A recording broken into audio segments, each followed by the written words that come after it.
जय श्री कृष्णा, जय श्री राम, राधे राधे। श्री जी चैनल में आप सभी श्रोताओं और सखियों का हार्दिक अभिनंदन है। कल हमने जाना था कि विश्वामित्र जी के साथ प्रभु श्री राम और लक्ष्मण जनकपुरी में स्वयंवर जहाँ होने वाला है वहाँ जाते हैं।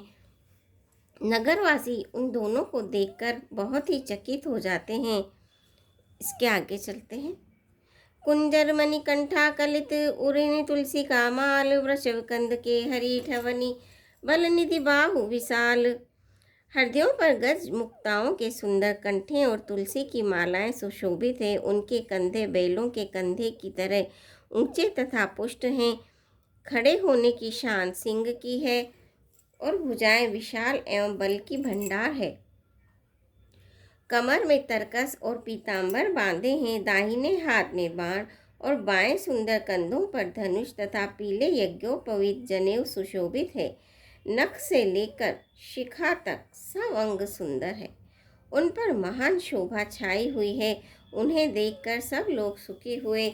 नेत्र एक टक हैं और तारे पुतलियां भी नहीं चलती। जनक जी दोनों भाइयों को देखकर हर्षित हुए। तब उन्होंने जाकर मुनि के चरण कमल पकड़ लिए, विनती करके अपनी कथा सुनाई और मुनि को सारी रंगभूमि यज्ञशाला दिखाई। मुनि के साथ दोनों श्रेष्ठ राजकुमार जहाँ जहाँ जाते हैं वहाँ वहाँ सब कोई आश्चर्यचकित होकर देखने लगते हैं। सबने राम जी को अपनी अपनी ओर ही मुख किए हुए देखा, परंतु इसका कुछ भी विशेष रहस्य कोई जान नहीं सका। मुनि ने राजा से कहा, रंगभूमि की रचना इतनी सुंदर है। विश्वामित्र जैसे निसमूह विरक्त और ज्ञानी मुनि से रचना की प्रशंसा सुनकर राजा प्रसन्न हुए और उन्हें बड़ा सुख मिला। सब मंचों से एक मंच अधिक सुंदर, उज्जवल और विशाल था। राजा ने मुनि सहित दोनों भाइयों को उस पर बैठाया। प्रभु को देखकर सब राजा हृदय में ऐसे हार गए, निराश एवं उत्साहहीन हो गए, जैसे पूर्ण चंद्रमा के उदय होने पर तारे प्रकाशहीन हो जाते हैं। उनके तेज को देखकर सबके मन में ऐसा विश्वास हो गया कि रामचंद्र जी ही धनुष को तोड़ेंगे, इसमें संदेह नहीं है। इधर उनके रूप को देखकर सबके मन में यह निश्चय हो गया कि शिवजी के विशाल धनुष को जो संभव है न टूट सके, बिना तोड़े भी सीता जी श्री रामचंद्र जी के ही गले में जयमाला डालेंगी, अर्थात दोनों तरह से ही हमारी हार होगी और विजय श्री रामचंद्र जी के हाथ रहेगी। सोचकर वे कहने लगे, हे भाई, ऐसा विचार कर यश प्रताप बल और तेज गंवाकर अपने अपने घर चलो।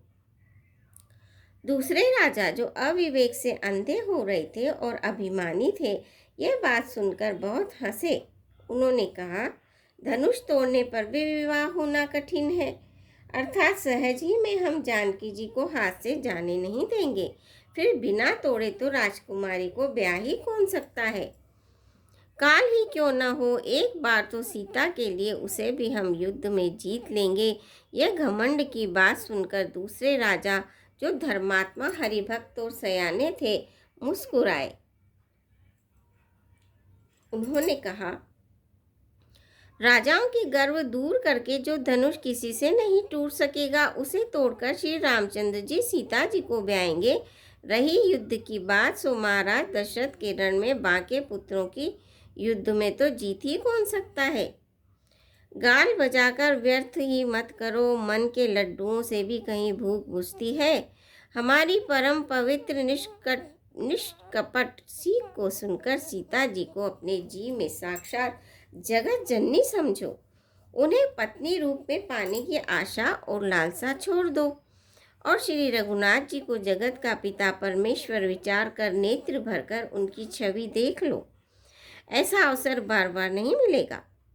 सुंदर, सुख देने वाले और समस्त गुणों की राशि ये दोनों भाई शिवजी के हृदय में बसने वाले हैं। स्वयं शिवजी भी जिन्हें सदा हृदय में छिपाए रखते हैं, वे तुम्हारे नेत्रों के सामने ही आ गए हैं। समीप आए हुए भगवत दर्शन रूप अमृत के समुद्र को छोड़कर तुम जगत जननी जानकी को पत्नी रूप में पाने की दुराशा रूप मिथ्या मृग जल को देखकर दौड़कर क्यों मरते हो? फिर भाई, जिसको जो अच्छा लगे वही करो। हमने तो श्री रामचंद्र जी के दर्शन करके आज जन्म लेने का फल पा लिया, जीवन और जन्म को सफल कर लिया।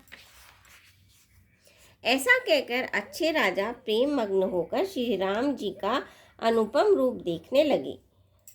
मनुष्यों की तो बात ही क्या, देवता लोग भी आकाश से विमानों पर चढ़े हुए दर्शन कर रहे हैं और सुंदर गान करते हुए फूल बरसा रहे हैं। जानी सुअवसर सिय तब पठई जनक बोलाई, चतुर सखी सुंदर सकल सादर चली लवाई। सियापति रामचंद्र की जय, पवन पुत्र हनुमान की जय। मंगल भवनीय मंगल हारी, नभौ सुदशरथ अजर बिहारी। दीन दयाल विरद संभारी, हरौ नाथ मम संकट भारी। श्रोताओं, आज के लिए बस इतना ही। कल आपसे फिर भेंट होगी। आपसे आशा है मेरे चैनल को सब्सक्राइब करेंगे, वीडियो को लाइक करेंगे और शेयर करेंगे। धन्यवाद।